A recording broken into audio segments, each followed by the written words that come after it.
صفاتی سەرکردا، صفەتی باوک، صفەتی براگەورە، صفەتی هەر کەسێک کە بێوێت خۆی یاخود چەند کەسێ بەڕێوە بەرێت ئەبێ ئینسانێکی یەکەم چی بێت؟ چی؟ بەخشندە بێ. دوو، بەغیرەت و ئازا بێ. جوان سەیەکن لە دەوروبەری خۆتان. سێ، ئەبێ ڕازگۆ بێ.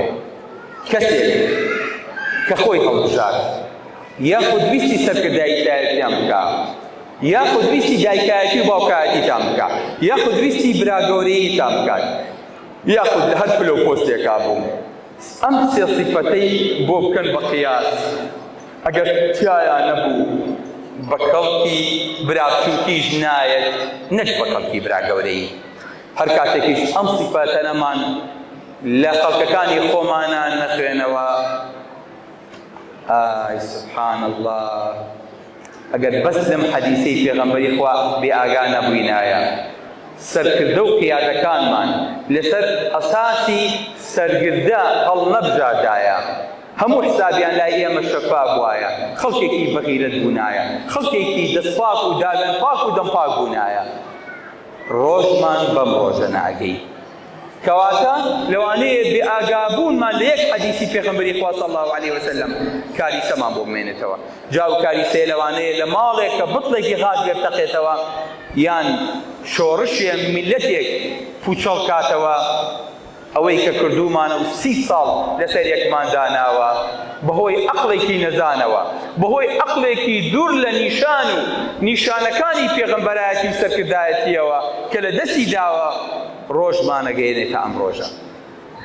بۆیە خۆشەویستەکانم، هیوادارم ئەم حەدیسەی پێغەمبەری خوا صلی الله علیه وسلم بێ باڵقەیەک و بیکەینە گوێمان پێغەمبەری خوا لەگەڵ سەحابەکانیان، لەگەڵ خەڵکەکەی خۆیان چۆن ژیاوە، چۆن تێری کردوون، چۆن فێری کردوون، چۆن بەڕێوەی بردوون، چۆن صفاتی قیادی و بەڕێوەبردنمان بۆ دیاریەکات.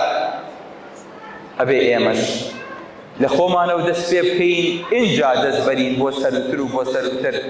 ئەگەر ئەمانە چانەکەی، ئەم سیفەتانە لە خۆمانە ئاوێتە نەکەی، دڵنیا بە ئەو تۆزەی کە ماویشمانە لە دەستمانە چێت.